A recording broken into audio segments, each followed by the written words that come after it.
It is only through the story that you truly can begin to understand. My name is Twyla, and I'm a pagan.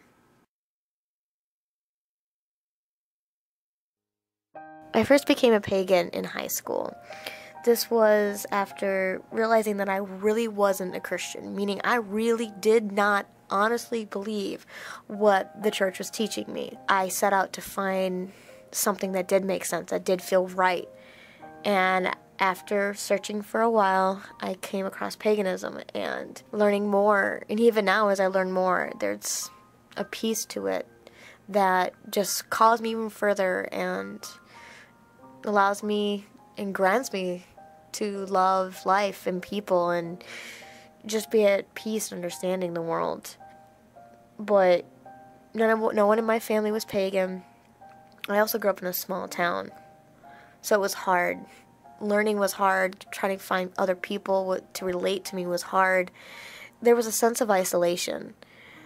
You were kind of on your own. Well, what's interesting about me, everything does.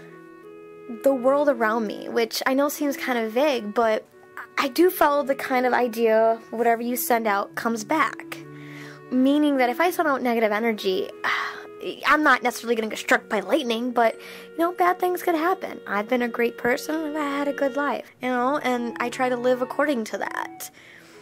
But I don't have an entity or a deity that I worship and guide by, because all of them have stories. Jesus has stories about what he did and what, the consequences were, so you learned this. So does Zeus and Isis and Lakshmi and all the gods throughout time have been guiders. It's just, what do you take from it?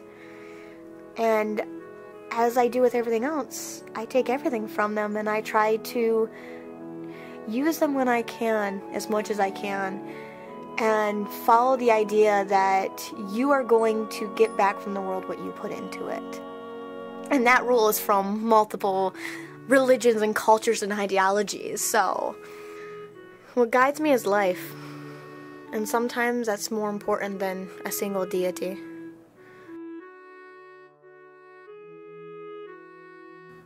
I use magic just as I use any other tool in my life. This tool just happens to be associated more to my mind and to my heart and to my will than others. Each spell has a purpose, just like each prayer has a purpose, whether it is spoken, sung, or meditated on. Every time I perform a spell, I am responsible for it. Spells are simple and complex, beautiful and creative. They are used for the mundane or for the spiritual. How I use them and what I use them for is for my eyes alone, and for those who I have chosen to see them, because they are very personal, they're very spiritual, and they're something that I keep very close to my heart. Discrimination comes from the humiliation that they try to throw at me. They laugh at me, mock me. I think the best comment I had was from a friend during this project. I am a pretender, a lost soul, and I might as well be a Jedi. I think that actually hurts more than just the sheer "you're going to hell" references. Because at least when they're saying "you're going to hell," then at least they know we're serious about our beliefs and that this is what we do. This is how we follow and pray and believe. But the ones that laugh at us and mock us, they don't understand how much it hurts. When it's to a level that you can't even tell somebody or announce that you're a pagan without laughter. You don't hear someone laughing at someone saying, because what do you believe? And I'm Christian. And the classroom breaks out laughing. You don't have a teacher tell you you can't miss a class for a made-up religion and a made-up holiday. It kind of takes you back.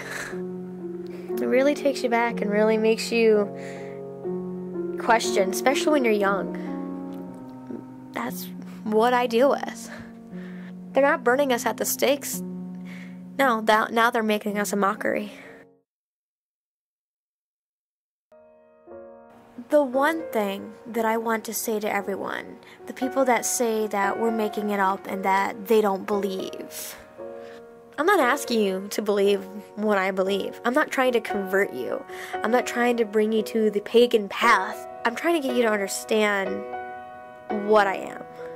This is my choice in life. My path is just one of many, and even those who do believe as I do are not on the same path or relate to the same label as pagan as I do. This is how I perceive this world, here and now. I use parts from many to create my whole, but not without honoring where it came from. I just want to be accepted just like everybody else. This is just one story of one life caught up in a vast and misunderstood culture. But that vastness is what makes it so wonderful.